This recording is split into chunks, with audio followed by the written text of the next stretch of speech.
आपस में ये लोग इतना उलझ चुके हैं कि सत्ता कौन संभालेगा। जब इन लोगों का नेतृत्वहीन संगठन है तो ये किस सत्ता की बात कर रहे हैं? सर, अगर विपक्ष की हम बात करते हैं, उनका सीधे तौर पर ये कहना है कि इलेक्शन जो है वो नज़दीक आ रखे हैं। हालांकि जो केंद्रीय विश्वविद्यालय का जो मुद्दा था वो लंबे समय से चला आ रहा था। अब जब इलेक्शन जो है नज़दीक आ रखे हैं तो इस तरह से काम जो है उनमें तेज़ी आ रही है। तौर पे दुनिया का सबसे सुंदर विश्वविद्यालय का कैंपस जो है वो धर्मशाला के अंदर स्थापित होगा। और जब सत्ता में वो लोग रहे हैं तो सिर्फ और सिर्फ गरीबों को ठगा है, गरीबों का खून चूसा है। और आज इसी ही कारण उन लोगों को राजनीति से बाहर, सत्ता से बाहर जो है प्रदेश की जनता ने और देश की जनता ने कर। आखिरी सवाल रहेगा मेरा, लंबे समय से काम जो है इसका केंद्रीय विश्वविद्यालय का वो रुका हुआ था, इसकी क्या वजह है? नमस्कार दर्शकों, हिम एक्सप्रेस टीवी आप सभी देख रहे हैं और मैं हूं आपके साथ आपकी दोस्त पूजा कपूर अपने वीडियो जर्नलिस्ट अभिषेक पठानिया के साथ। आज जो है केंद्रीय विश्वविद्यालय का मुद्दा आप सभी जानते हैं लंबे समय से चला आ रहा था, लेकिन आज विधायक विशाल नहरिया मौके पर पहुंचे हुए हैं। हालांकि आज जो है भूमि यहाँ पर जो केंद्रीय विश्वविद्यालय की जो भूमि है उसके निरीक्षण के लिए यहाँ पर पहुँचे हुए हैं, तो ज़रूर खास जो बातचीत है उनसे करेंगे और जानेंगे कि आखिरकार कितने समय में जो इसका काम है वो शुरू होगा। सर, बहुत बहुत स्वागत है हिम एक्सप्रेस टीवी में। बहुत धन्यवाद जी, थैंक यू। सर, थोड़ी सी जानकारी ज़रूर दर्शकों को दें, क्योंकि आज यहाँ पर आप विजिट करने के लिए पहुँचे हैं। कितने समय में जो काम है ये शुरू हो जाएगा? देखिए, आज मात्र निरीक्षण करने के लिए नहीं आए, निरीक्षण पहले भी इस केंद्रीय विश्वविद्यालय के हो चुके हैं जी। निरीक्षण के दौरान जो प्रॉब्लम्स क्रिएट हुई थी, जो ऑब्स्टेकल्स यहाँ पर आए थे, उन ऑब्स्टेकल्स की रिमूवल के लिए हम लोग आज यहाँ पर एकत्रित हुए हैं। हमारा ये प्रयत्न है कि हम 2 दिन के अंदर उन सारी प्रॉब्लम्स को जो वहाँ पर क्रिएट हुई हैं, जो आई हैं, जिनको रिमूव करना है, वो 2 दिन के अंदर रिजॉल्व हों और आने वाले बहुत छोटे से समय के अंदर हम सारी इन प्रॉब्लम्स को रिजॉल्व करके वो इसके फर्दर एक्शन के लिए, फर्दर जो नेक्स्ट स्टेप इनिशिएट करना उसकी ओर हम लोग बढ़े, और ताकि केंद्रीय विश्वविद्यालय का निर्माण कार्य जो है आने वाले 2-3 महीने, मैं तो मार्च और अप्रैल का इसका लक्ष्य लेके चला हूँ, मार्च और अप्रैल महीने में हम इसका कंस्ट्रक्शन का काम शुरू करें। और जब कंस्ट्रक्शन यहाँ पर शुरू हो जाएगी तो मैं आपको बता रहा हूँ कि ये निश्चित तौर पे दुनिया का सबसे सुंदर विश्वविद्यालय का कैंपस जो है वो धर्मशाला के अंदर स्थापित होगा। आप यहाँ पर देखिए, हाई एल्टीट्यूड यहाँ पर है, ये बहुत ऊंचा स्थान है और यहाँ पर ठंड भी रहती है। स्वाभाविक है कि पहाड़ी के क्षेत्रों में अगर इस तरह का यहाँ पर एक इंफ्रास्ट्रक्चर तैयार किया जाएगा तो वह शिक्षा ही नहीं बल्कि पर्यटन के दृष्टिकोण में भी बहुत बड़ी अहम भूमिका अपना जो कैंपस ये निभाने वाला है। और विश्व स्तर पर इसका पहचान आएगी। हमारे पूरे देश से, देश के विभिन्न कोनों से इस केंद्रीय विश्वविद्यालय में विद्यार्थी शिक्षा ग्रहण करने आएंगे। स्थानीय लोगों का, जो आसपास रहने वाले, उनका रोजगार और स्वरोजगार के साधन जो है बहुत तेज़ी से इस वजह से बढ़ेंगे।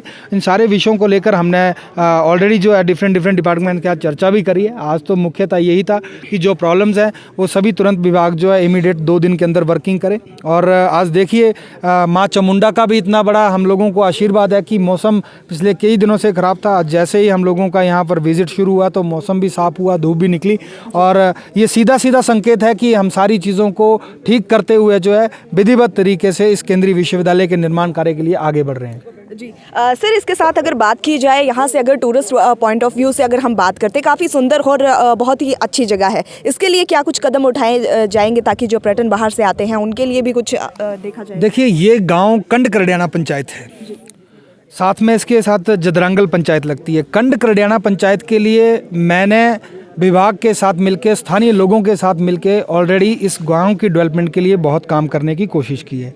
गांव के जो इंटर कनेक्टेड जो रोड थे उसकी कनेक्टिविटी को बढ़ाने के लिए हमने प्रयत्न किया है। एफसीए के कुछ केसेस हम लोगों ने यहाँ से बनाए हैं। और सबसे बड़ी बात, इस गांव में आज आज़ादी के बाद एक साथ 18 करोड़ रुपए की लागत से जो मेन रोड था उसको हम लोगों ने फिर से ठीक किया, उसका सुधारीकरण किया है। पहले वह रोड जो था हमारे बस ट्रांसपोर्टेशन के लिए पास नहीं था, उस रोड को पास करवाया है और लगभग 18 करोड़ रुपए की लागत से जो है हम लोगों ने पूरे रोड को जो है उसकी रोड की वाइडनिंग करी है। रोड बन के तैयार हो चुका है, जनता को समर्पित हो चुका है और इस रोड पे जो है विधिवत बस चले, इस बस के लिए भी हम लोगों ने यहाँ पर ट्रायल्स कर लिए हैं। ट्रायल करने के बाद हमने डायरेक्टरेट शिमला में इसकी फाइल भेज दी है कि हमारा ये रूट पास किया जाए, ताकि इस रूट को पास होते ही हम इस गाँव को जो है रोड कनेक्टिविटी बस के साथ जो है वो जोड़ दिया जाए। साथ में यहाँ पर आयुर्वेदा हेल्थ सेंटर है, उसका भी निर्माण कार्य बहुत लंबे समय से इन लोगों की डिमांड थी, उसका निर्माण कार्य हमने पूरा कर दिया है। आयुर्वेदा हेल्थ सेंटर का हम विधिवत शुभारंभ जो है इसी महीने करने वाले हैं। इसके साथ साथ में इस पंचायत की एक बहुत प्रमुख मांग रहती थी कि हमारे पास स्थायी कोई पंचायत का भवन नहीं है। लोगों की जन समस्याएं जो है वहाँ पर सुनने के लिए कोई ऐसा स्थान नहीं है जहाँ पर लोग अपनी बातचीत रख सकें, जहाँ पर जनता, हमारे पंचायत के प्रतिनिधि बैठ सके।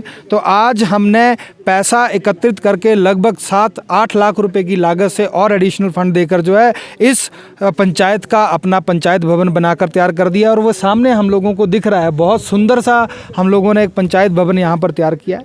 तो इस तरह से हम गांव की डेवलपमेंट को लेकर काम कर रहे हैं। आदि हिमानी चामुंडा के लिए रास्ता इस गांव की ओर से जाता है। आने वाले समय में उस तरफ हम पर्यटन की दृष्टिकोण से किस और से अहम भूमिका निभा सकें, इसके ऊपर भी हम लोग काम करने वाले हैं। और टूरिज़्म यहाँ पर बड़े, हमारे जो टूरिस्ट हैं वो यहाँ पर आएँ, विज़िट करें, हमारे माँ आदिमानी चामुंडा का आशीर्वाद लें। साथ में यहाँ से होते हुए जाएंगे तो स्वाभाविक है एक रोज़गार का जो साधन है जो स्थानीय लोगों का, वो निश्चित तौर पे बढ़ेगा। और इस दिशा में काम करने के लिए भी हम लोग जो है बिल्कुल प्रतिबद्ध हैं, और लोगों के साथ मिलकर काम करेंगे। लोगों के आय के स्रोत यहाँ पर बढ़ेंगे। सर, कितने समय में ये बनकर तैयार होने वाला है?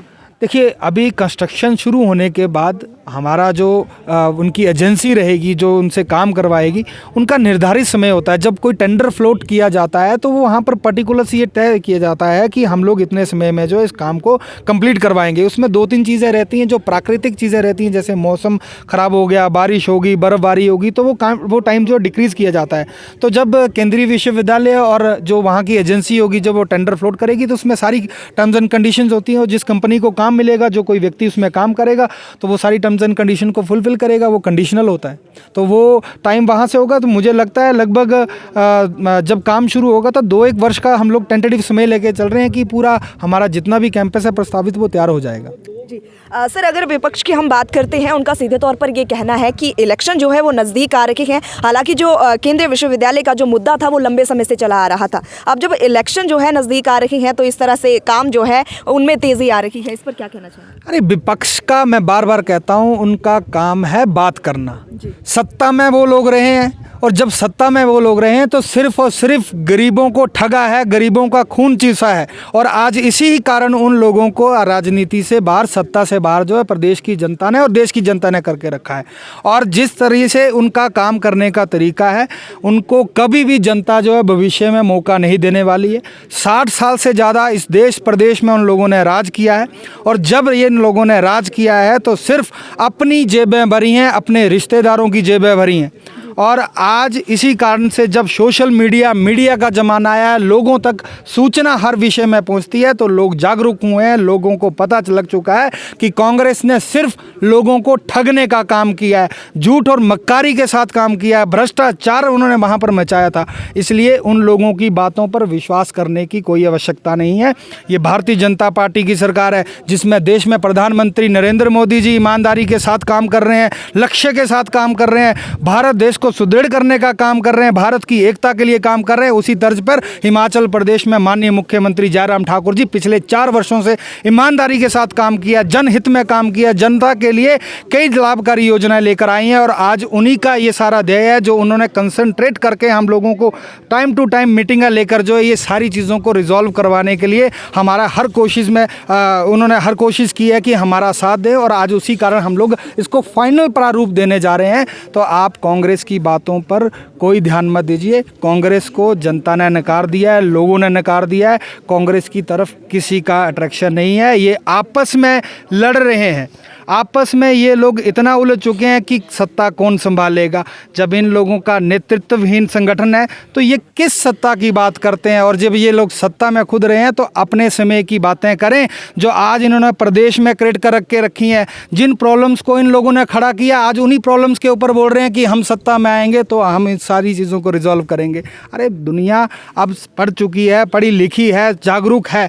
सभी चीज़ों का जो है बहुत भली भांति जो है लोगों को ज्ञान है। इनके ऊपर कतई विश्वास करने की आवश्यकता नहीं है और कोई इनके ऊपर विश्वास करता भी नहीं है। सर, आखिरी सवाल रहेगा मेरा। लंबे समय से काम जो है इसका केंद्रीय विश्वविद्यालय का वो रुका हुआ था, इसकी क्या वजह थी? इसकी वजह भी सीधे सीधे कांग्रेस सरकार थी।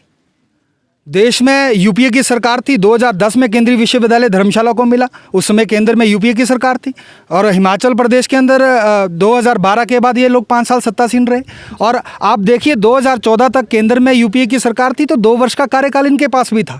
ये उस समय भी इनिशिएट करवा सकते थे। इन लोगों से भूमि ही चयनित नहीं हुई, इन लोगों को पता ही नहीं लगा कि कहाँ करना है। और मैं तो इतना तक कहता हूँ कि इन लोगों ने वहाँ पर भी भ्रष्टाचार करने की कोशिश की। लंबित मामला इसलिए पड़ा रहा क्योंकि इन लोगों को उस केंद्रीय विश्वविद्यालय के प्रपोज लैंड के आसपास खुद को जमीन खरीदने के लिए जगह नहीं मिली। खुद को जमीन मिल जाती तो शायद ये केंद्रीय विश्वविद्यालय का काम शुरू करवा देते। इस तरह से इन लोगों के संकीर्ण मानसिकता के साथ इन लोगों ने केंद्रीय विश्वविद्यालय के ऊपर राजनीति की है। तो मुझे नहीं लगता, देखिए सारे लोग जागरूक हैं और इन लोगों को मालूम है। ये इसी वजह से जो है पेंडेंसी इनके समय में पड़ी रही। 5 साल ये लोग सत्ता में थे, 5 साल इसके ऊपर काम कर सकते। एक सिंगल मीटिंग नहीं की, सिंगल ईंट तक इन लोगों ने नहीं लगाई, डिमार्केशन तक ये लोग नहीं कर पा पाए। ये लोग बात करते हैं कि हम राजनीति कर रहे हैं। पिछले 2 वर्षों में कोविड के दौरान सारी चीज़ें जहाँ पर अव्यवस्थित थी, पूरे देश में लॉकडाउन लगा हुआ था, हिमाचल प्रदेश में लॉकडाउन लगा हुआ था, ऐसे समय में भी विभाग के अधिकारियों ने जो बैठकें की हैं और निरंतर इस केंद्रीय विश्वविद्यालय के निर्माण के लिए जो है चिंतन किया, उसके ऊपर कार्य किया और आज उसी के फलस्वरूप हम लोग एक फाइनल स्टेज में जो है आगे बढ़ रहे हैं। सर, आपके नज़रिए से ये कहना सही होगा कि केंद्रीय विश्वविद्यालय का जो अभी तक तमाम काम जो था रुका हुआ था, उसकी जिम्मेदार सिर्फ और सिर्फ कांग्रेस है? बिल्कुल कांग्रेस है, कांग्रेस के नेता हैं। उन लोगों ने अगर 1% भी थोड़ा सा इंटरेस्ट दिखा दिया होता तो शायद आज केंद्रीय विश्वविद्यालय जो है यहाँ पर बनकर खड़ा हो चुका होता। बहुत बहुत शुक्रिया सर बातचीत के लिए।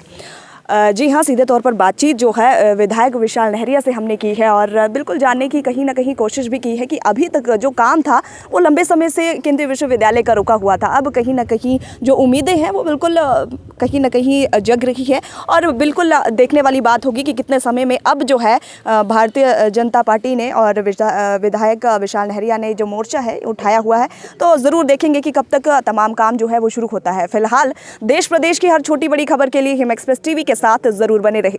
फिलहाल के लिए मुझे दीजिए इजाजत, मिलते हैं अगले किसी और नए मुद्दे को लेकर। तब तक के लिए नमस्कार।